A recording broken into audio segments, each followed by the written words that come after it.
Saudações de paz aos nossos irmãos e amigos, internautas, seguidores do canal da Primeira Igreja Batista Sétimo Dia de Fortaleza. Hoje estamos aqui com grande satisfação para apresentar a lição número 8 do curso Libertos pela Verdade da Conferência Batista Sétimo Dia Brasileira e é apresentado pela Primeira Igreja Batista Sétimo Dia de Fortaleza. Que o nosso Deus vos encontre cheios de paz, senão que vos conceda que tenhamos alegria em Deus nosso Pai. Que o Deus Todo-Poderoso desvende os nossos olhos para que possamos entender as maravilhas da sua lei nessa série de estudos. O tema de hoje, irmãos, da lição número 8 é a lei de Deus, uma expressão do caráter de Deus. Nós trazemos aqui 5 tópicos para analisarmos essa noite, que é uma apresentação da lição de número 8. É uma apresentação. Quando você termina de ver essa apresentação, você clica no título lá do vídeo, aí se abre uma segunda página, e lá embaixo na segunda página está de azul o link que abre a lição na íntegra, todo o conteúdo, tá certo? Nós estamos dizendo isso porque algumas pessoas não conseguiram abrir, mas é só fazer isso. Então, os 5 tópicos de hoje. A relação do homem com o pecado e a lei. O tópico de número 2, a solução para reconciliar o homem com o Criador. Terceiro tópico, a lei cerimonial no Antigo Testamento. Quarto tópico, a lei moral, que são os 10 mandamentos. E quinto tópico, a lei de Deus não é só para judeu. É interessante, viu?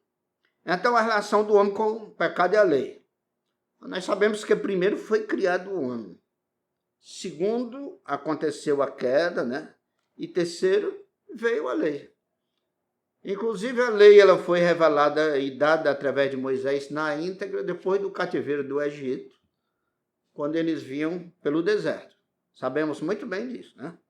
Mas a lei moral de Deus já estava quase que toda na mente do ser humano que foi criado à imagem de Deus semelhante.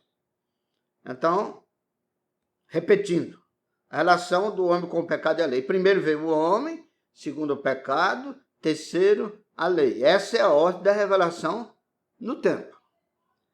Primeiro, o homem antes do pecado era inocente, e aí sim, era a imagem e semelhança do Criador. Está lá em Gênesis 1:26. Mas quando ele caiu, ele deixou de ser a imagem e semelhança do Criador. Com a queda, o homem foi destituído, ou seja, despido da glória de Deus. Está lá em Romanos 3:23. E terceiro, Deus bateu, tirou, né, um raio-x do homem e deu uma mancha na alma e mostrou ao homem a lei. Foi isso aí. Mostrou o homem a lei. Em Romanos 5:20, diz assim: veio, porém, a lei para que a ofensa abundasse, mas onde o pecado abundou, superabundou a graça. Então, quando Deus nos deu a lei, mostrando a mancha que tinha na alma do homem, não foi para condenar, para eliminar, fulminar o homem, para tirar todas as chances do homem, mas para que o homem corresse para Jesus. Lá em uma das nossas lições, diz que é por isso que a gente precisa conhecer Jesus, né? Então, onde abundou o pecado, superabundou a graça. Quando a lei veio, abundou o pecado no sentido de que, se conhecendo o pecado, ele ficou maior em nós, tá certo? A gente enxergou mais o pecado, mas também ele nos deu a lei para que a gente enxergue a graça, que é Jesus no nosso lugar, a quem a gente deve se ligar. Glória a Deus por isso. Observação, a lei não veio para aumentar o pecado, mas para mostrar a gravidade desse. E assim procure-se o Salvador, a graça, a clemência. O segundo tópico. A solução para reconciliar o homem com o Criador. A função da lei é levar o homem à consciência de pecador. Em seguida, levar a Cristo. E Cristo leva o Pai. Essa é a função da lei. Em Gálatas 3:24 diz o seguinte: de maneira que a lei nos serviu de aio para nos conduzir a Cristo, para que pela fé fôssemos justificados. Aio, era serviu de aio, né? O que é aio? Um pedagogo, o educador de crianças. E o homem, antes de conhecer Jesus, antes da plenitude dos tempos, ele era como criança. Então a lei veio como aio.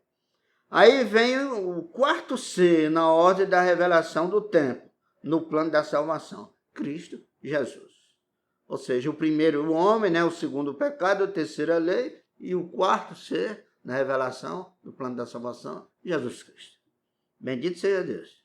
Deus deu a lei ao homem sujo, caído, para que esse busque urgente a Jesus, para que seja limpo e se levante. Em tudo isso é necessário a fé de que Cristo é o Salvador. Bendito seja Deus. Aí nós temos agora o terceiro tópico: a lei cerimonial no Antigo Testamento.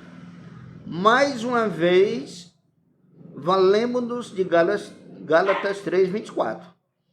A lei serviu-me de aio, guia, para me conduzir a Cristo. Assim, todo o ritual da lei cerimonial encontra sentido e cumprimento em Cristo Jesus.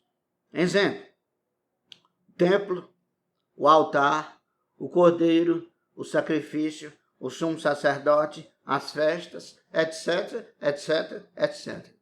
A lei cerimonial, todos os atos da lei cerimonial encontram cumprimento em Cristo. O templo, ele é o próprio templo, né? O altar, ele é o próprio altar. O cordeiro, ele é o próprio cordeiro. O sacerdócio, ele é o próprio sacrifício, o próprio sacerdote. O sumo sacerdote, ele é o sumo sacerdote que entrou no Santo dos Santos. E como também as festas. E aí nós entramos no quarto tópico, da lei cerimonial, os 10 mandamentos. Olha, não passou. Êxodo 31:18 diz que foi escrita em tábuas, escritas em pedras, pelo dedo de Deus. Muito bem. Na simbologia, escrito em tábuas, tábuas de pedra, pelo dedo de Deus, é o caráter de eternidade. E em Mateus 5:17, Jesus confirmou isso, dizendo: não cuideis, tem versão que diz: não penseis que vim destruir a lei ou os profetas. Não vim destruir, mas vim cumprir. Aí quem quer contender diz: está aí, ele veio cumprir. Quando ele cumpriu, pronto. Não precisa ninguém mais se preocupar com lei. Com a lei moral, sim. Não precisa mais se preocupar se o nosso pulmão vai ficar manchado, se vai ficar uma mancha na alma. Precisa de se preocupar. Agora nós temos que vigiar para não sermos legalistas. Achar que através de lei nós vamos ser salvos. A nossa salvação é Jesus. São os méritos da cruz. E é Ele que, pela graça e pelo Espírito Santo que derramou sobre a igreja, nos deu o Espírito que começa o homem da justiça, do pecado, do juízo, um Espírito libertador, um Espírito santificador, um Espírito transformador. Mas não penseis até que vim destruir a lei. Não vim. Uma coisa ele não veio: destruir a lei e os profetas. Outra coisa ele veio: cumprir. Nunca o sim é igual ao não, ou não é igual ao sim. A lei de Deus não é só para judeu. É só o que a gente vê por aí, as pessoas não querem saber da lei de Deus, inimigas da lei de Deus, dizem: isso é para judeu. Né? Uma vez eu me encontrei com um pastor lá no centro de Fortaleza, e ele perguntou qual era a igreja. Eu fui apresentado por outro pastor, amigo a ele, e ele perguntou qual era a igreja. Eu disse o nome, e ele: essa igreja em essência, práticas judaicas, né? Eu digo: de forma alguma, irmão. De forma alguma. Nós somos da nova dispensação, do Novo Testamento, são práticas cristãs. Agora, aquelas que os judeus praticavam e que não passou, nós podemos praticar. Então, a lei de Deus não é só para o judeu. O eterno Deus não é só dos judeus, mas de todos os homens. Antes que houvesse judeu, já havia homens, os primórdios, né? E Deus eterno já era Deus. Inclusive, todos os cristãos são espiritualmente judeus, enxertados em Cristo Jesus. não é conveniente se colocar na cabeça que um medo de ser judeu, de ser isso, de ser aquilo. Temos que ser uma pessoa de Deus, enxertadas em Deus, através de Cristo Jesus. Em Eclesiastes 12:13 diz o seguinte: de tudo que se tem ouvido, o fim é: teme a Deus e guarda os seus mandamentos, porque este é o dever de todo homem. Está vendo aí? Está na Bíblia. Tem pessoas que dizem que é só do judeu, e ele podia não ler nem um versículo de Eclesiastes, ele pega passagens de Eclesiastes para fazer uma pregação. Eclesiastes 12, né? Lembra do teu Criador, do culto dos jovens? Quando chega nesse versículo aqui, eles não querem ler, tá? De tudo que se tem ouvido, o fim é: teme a Deus e guarde seus mandamentos, porque este é o dever de todo homem. Se é dever de todo homem, é dever de judeu, é dever de cristão, é dever até de ateu. Com certeza alguém ia me contestar agora dizendo: ateu não tem obrigação nenhuma, que ele é ateu. Mas ele tem, porque ele foi criado por Deus. E o ateu, se ele cometer um homicídio, que é um crime contra um dos mandamentos, não matarás, né? Ele vai responder perante a lei. Então é dever de todo homem, diante de Deus e diante dos homens. Conselho: não é boa escolha ser inimigo da lei de Deus. Nunca seja esse filho rebelde. Pois sim. Aí na descrição é que termina essa apresentação da lição de número 8, né? Queremos dizer que no link do vídeo está todo o conteúdo da lição, inclusive o questionário. Eu já falei no começo, né? E para o qual você deve enviá-la, o e-mail, e o e-mail para o qual você deve enviar o questionário, caso você queira receber o seu certificado no final do curso. Então, boa sorte. Se você achou interessante e quer que outras pessoas conheçam esse curso Liberto pela Verdade da Conferência Batista, Sétimo Dia Brasileira, você pode compartilhar com ele, né? E toda pessoa que receber o compartilhamento pode se inscrever no canal, apertar lá o sininho de notificação. Cada vez que tiver um novo vídeo, você será notificado pelo YouTube. Que Deus em Cristo Jesus te abençoe e te faça crescer na fé e no conhecimento da palavra de Deus.